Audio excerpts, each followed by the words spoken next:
Now then, let's get straight into this. Another bombshell on the right of British politics, with a brand new poll of Westminster voting intention showing that Restore Britain, Rupert Lowe's party, has surged to 9%. That's as Reform UK hovers around 21%, the Conservatives on 18%, the Greens on 18%, Labour on 17%. Now, this is a bombshell for a whole load of reasons, because remember, within Reform, Nigel Farage's party, there is now an acknowledgement that if Restore Britain were to take more than 3% of the vote, it effectively screws their chances of government. But Rupert Lowe...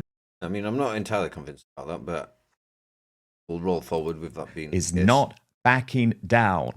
He has written today a serious political party that wants to deport millions of illegals and foreign freeloaders, polling at 9% nationally, and there is not a word from the mainstream media. How convenient. Please share this post, let the British people know about Restore Britain. And of course, it is shameful. It is completely shameful, because forget the polling for one moment, just the membership. Yeah, some dirty tricks going off. I mean, this is politics. Shouldn't be surprised, I suppose. You know, when I was younger, I used to expect a bit more from politicians. They were all trying to do their best given the circumstances. The older I get, the more I'm just never surprised by these shady tactics. Size of Restore Britain alone should be enough for the mainstream media to get on what is a consequential story. For example, Rupert has announced this afternoon that the party is about to hit 130,000 members. He also says there's a whole load of patriotic councillors coming over to us. And Will Coleshill, who is an independent reporter, Restore Aligned, revealed this astonishing figure: Restore Britain now polling third in Wales. Of course. Yeah, believe it. Believe it. Especially... Oh, I don't know if Reform does appeal more to English people, potentially. Restore. Same thing's more in line with the other more far-flung regions like Wales, potentially. I don't know. You'll have to let me know what you think in the comments. All of this is a little bit awkward, given that Restore Britain isn't actually standing at next month's elections. So I can understand why there is confusion. But remember, Rupert Lowe has decided to effectively dry run ahead of the general election in Great Yarmouth, where I am told that private polling for both Restore Britain and Reform UK shows the Great Yarmouth First Rupert Lowe party smashing both Reform UK and the Greens. And there are problems. I hope so. I truly hope so. I mean, I don't want to say just at this moment if I'm going to vote for Restore or not. Come the general election. The most likely candidates, I think, so far, anyway. For Reform UK for me and the personally. Greens. And I want to show you two very important examples of that. First, and I'm still like gobsmacked over this, Reform have gone with this candidate called Sajjad Raja, who is an extremist on the left. So over and over and over again, this with Reform. Not good, Nige. They don't want any Tommy Robinson supporters at all. But they'll go for extremists like this. Raja was at a Workers' Party of Britain protest. He was using phrases like "from the river to the sea," which, of course, senior people within Reform UK like. I mean, is he just... is Nigel hoping that these people just, at best, become backbenchers that, like, vote against him if he was to become the Prime Minister? You know what I mean? Like, is he just willingly accepting he's going to have backbenchers, and he's kind of hoping that these, should he get elected, that these people will just backbenchers and that's all? I don't know. It seems to me, you know, unless Nigel is actually controlled opposition, I struggle to see the reasoning behind his choices. Robert Jenrick have described as genocidal. But this is what disturbed me most within the Times reporting. Despite his selection by Reform, Raja is best known for campaigning against the Pakistani administration of parts of Jammu and Kashmir. He founded the National Equality Party, a campaign calling for the unification and independence of Kashmir and the surrounding regions. Like, why is he in Reform? Seriously. And for all of you who say, okay, well, Daniel. And I will say I'm increasingly annoyed about these foreign conflicts being such importance within our domestic politics. Same with the Palestine thing. Don't care, even as a Christian, but we need to fix our country first.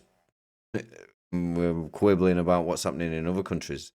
Yes, I hope that the conflict comes to an end as a Christian, but at the same time, can't have his attention over there or on all these other conflicts and not on what's happening here at home. And then all these competing groups trying to get involved then in our politics is just going to balkanize the United Kingdom. Being too tough on reform. Why is this guy in Reform UK? Like, that's what we're voting for. We don't want to do that. But I will equally call out the massive concerns about the Islamo-Trans Alliance in Zach, Dave Polanski and Mothan Ali's revolting Green Party. A very significant development today. The deputy leader of the party in the past, this is Dr. Shahrar Ali, warning of extremism and the fact that the Green Party has been infiltrated by Islamists. He now... Any surprise? Any rational person who's paying attention to British politics has seen this happening in the Greens. But I suppose they want to, because with the Greens, they seem to be hoping that again this concept that people will join them and then adopt their moral compass is obviously not going to happen. They're just being used just the same way that the Labour Party increasingly was getting used by external forces. Calls the party a danger to society. And he wasn't deputy leader for all that long, but it was between 2014 and 2016, which shows you how much the Green Party has changed. He said he no longer recognised the party, following a surge in its membership since Zach Polanski became leader last September. The Greens' membership has leapt from 68,000 to 215,000 under Mr. Polanski's leadership. Dr. Ali has warned of Islamist entryism. This love affair between the socialists/communists and Islam is one of the most bizarre things ever, and how the leftists don't know that they are just being used.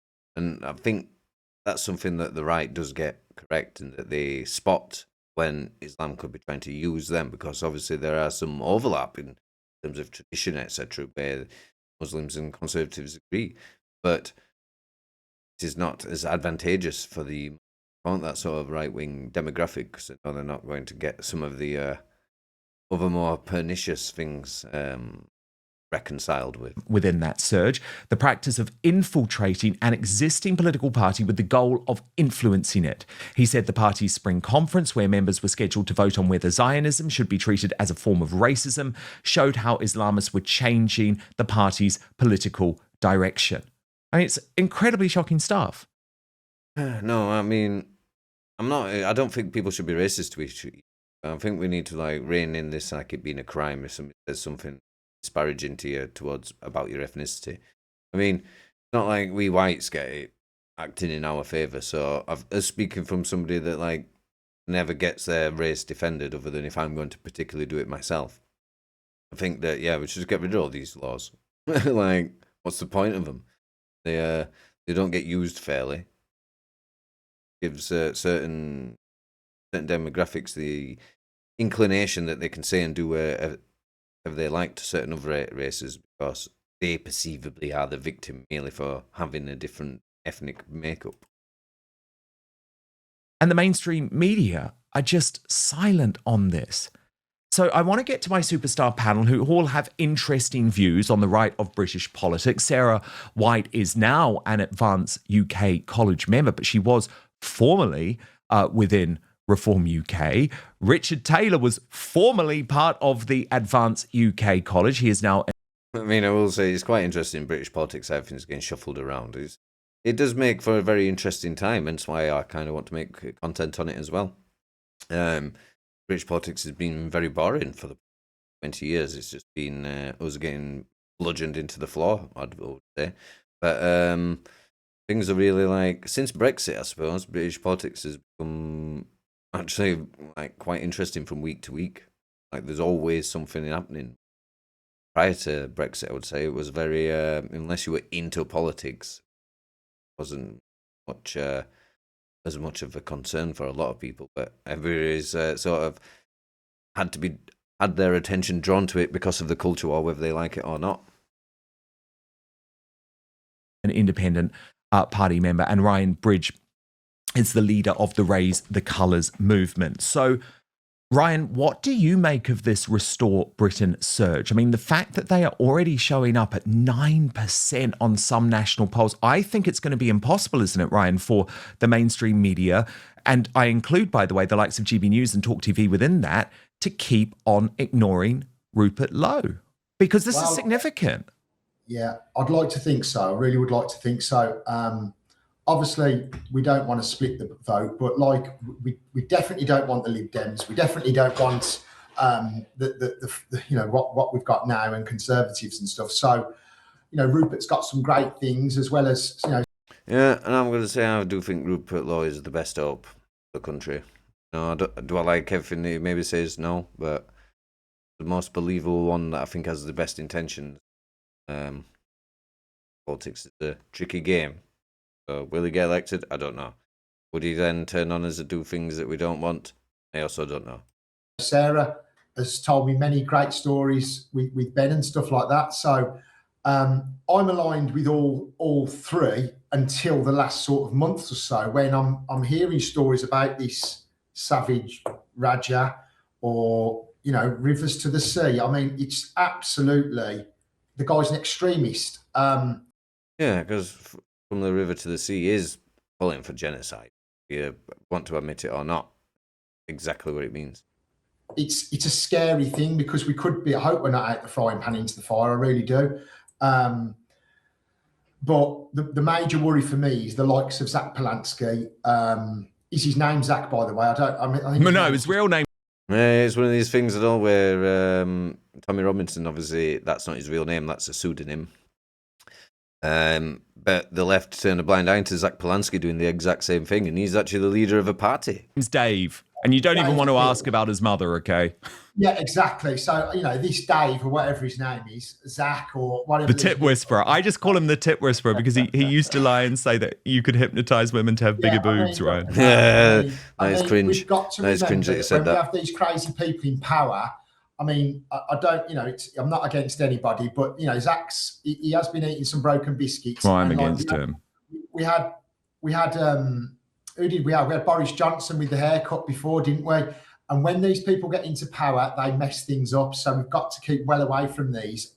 True. And Rupert seems, you know, a nice, smart gentleman that you'd like to represent you, as well as Sarah will be looking at me now, but as well as Advance. Yeah, which is it by being Habib. And Sarah, the thing is about. I mean, I kind of think Advance aren't even really in the race, as much as I like some of the people that are involved with Advance. Yeah, it's not. They're going to be making a coalition with one of these two, I would say. Which, you know, a coalition between Advance and Restore would be much better than a Reform government, in my opinion. But I will just want to say, like, I'm not idolising Rupert Lowe. Like, very aware that at the end of the day, he's still a politician. If he were to get into power, it's very likely he's going to do things that we are not going to really want him to do. Potential that he could just renege, as politicians do, on the things that he says he's going to do. I hope not, though. I hope not. I hope that we might have somebody who genuinely wants to do what's best for us and the country, and wouldn't get into bed with the NGOs and powers that be, and, you know, sell more of Britain off and make things worse for everybody here still. But, you know, as much as he's not, I'm not idolising him, he's still human. Same as the rest of us, likely to make mistakes, but at the same time, I just think it's the best option, isn't it?